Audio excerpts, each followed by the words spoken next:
اچھا سر، میں ایک اور سوال میرے ذہن میں آیا، میں جاننا چاہ رہا ہوں کہ علم غیب کا جو مسئلہ ہے،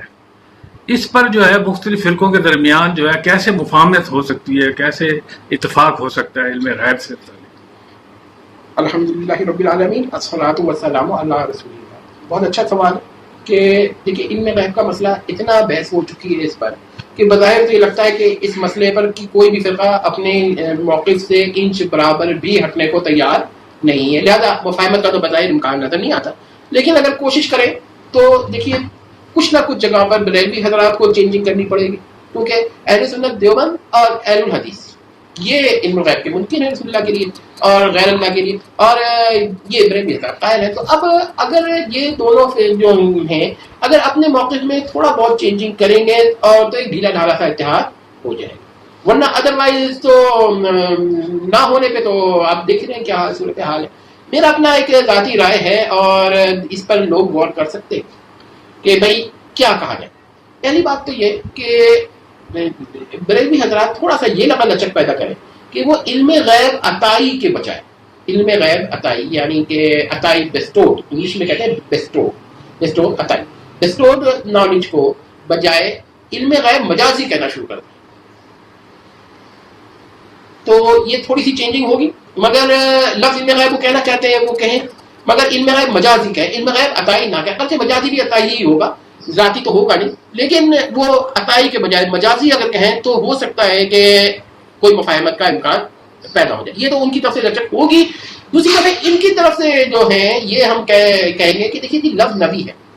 یہ غیر نبی کے لیے استعمال کرنا بالکل ہی ممنوع ہے، جو کرے گا اس کی تکفیر ہو جائے گی. لیکن علم الغیب کے لیے اگر یہ لوگ اتنے لچک پیدا کریں کہ علم غیب مجازی کہنے والے کو تکفیر نہ کریں، جیسے کوئی اپنے کو مجازی نبی بھی کہے تو تکفیر ہو جائے گی، تو یہ نبی کی طرح اس لفظ کو نہ سمجھیں بلکہ یہ کہیں کہ بھائی حقیقی کی معنوں میں فتوے اور ہیں اور مجازی کے معنوں میں فتاوا اور ہیں. تو اگر وہ اتنی سی لچک پیدا کر دیں تو پھر یہ ہوگا کہ دونوں طرف سے کوئی ڈھیلا ڈھالا سا اتحاد ہو جائے گا. کم از کم تکفیر کا جو یہ بازار گرم ہے نا یہ ٹھنڈا ہونے میں ایک مدد ملے گی. لیکن اگر وہ کہنے بھی ہمیں علم غیب عطا ہی ماننی ہے، مجازی کا لفظ استعمال نہیں کرنا، اور یہ اس طرف سے کہے کہ بھائی ہمیں علم غیب کے لیے کوئی اس طرح اس کو نبی کی طرح ہی لفظ کو سمجھنا ہے کہ کوئی بھی مجازی بھی کہے تو تکفیر کر دے، تو پھر کوئی امکان نہیں ہے. لیکن اگر تھوڑا سا ادھر سے ایک لچک پیدا ہو کہ بھائی علم غیب مجازی کے لیے تکفیر بند کریں اور وہ لوگ علم غیب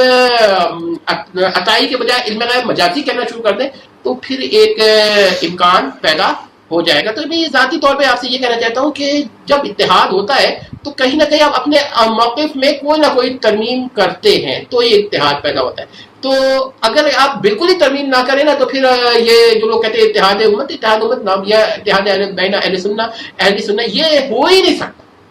اگر آپ تھوڑا سا چینجنگ کریں گے کہ بھائی ٹھیک ہے یہ اتنی چینجنگ کریں اتنی ہم کرتے ہیں اس سے آگے نہیں، تو پھر تو بات ہو سکتی ہے. لیکن اگر یہ وہی والی بات ہوگی، اگر آپ کہیں نہیں چینجنگ نہیں، تو وہی بات ہے کہ سعید اسد صاحب جا کر کہیں گے علامہ گھمت صاحب سے کہ کیا کہتے ہیں میں تو آپ سے اتحاد کرنے آیا ہوں لیکن یہ فلاں فلاں عالم الہاشم تھانوی ہیں کہ میں ان کو مسلمان نہیں مانتا نہ مان سکتا ہوں، تو پھر اتحاد کی بات نہیں ہوگی نا. تو اتحاد کے لیے آپ کو کہیں اپنے موقف سے میں نرمی پیدا کرنی پڑے گی، کچھ ان کو نرمی پیدا کرنی پڑے گی، اتحاد ہوگا. اور اگر آپ نے یہ نرمی نہیں پیدا کرنی ہے تو پھر اتحاد کی بات ہی نہ کریں. پھر لیکن اس پر بھی ہم کہیں گے پھر امن کی بات کریں کہ بھائی ٹھیک ہے تمہارا یہ عقیدہ وہ اس کو مسلمان نہیں مانتا، یہ اس کو مسلمان نہیں مانتا، پڑے رہے اپنے اپنے جگہ پر، ایک دوسرے سے لڑائی جھگڑا اور علمی بحث ہو. چلو چار آدمی جا کر بیٹھ جائے، علامہ گھمت صاحب آ جائے اور علامہ اسد صاحب سے تنہائی میں بحث کر لیں، نیٹ پہ وائرل ہو جائے، چلیے یہ بھی ٹھیک ہے. لیکن جو لڑائی جھگڑا ہوتا ہے، تکفیر ہوتی ہے، اس سے کوئی فائدہ ہے نہیں. اور میں نے جو پیش کیا ہے فارمولا، اگر کوئی مان لیتا ہے تو ٹھیک ہے، نہیں مانتا ہے تو پھر اس کا اپنا ذاتی رائے. میں نے بھی اس لیے پیش کیا ہے کہ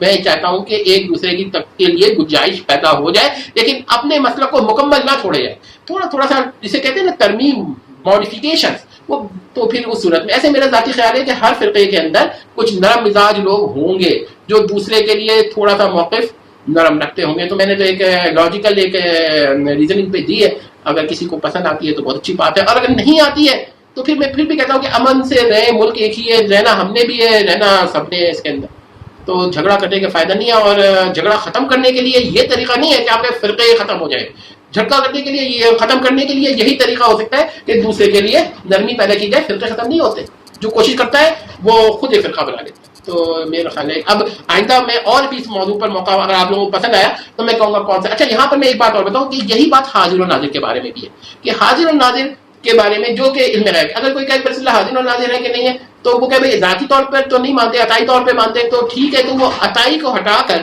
مجازی کہہ دیں اور یہ کہتے ہیں کہ بھائی جیسے علم غیب مجازی کے لیے کوئی گنجائش پیدا کرتے ہیں,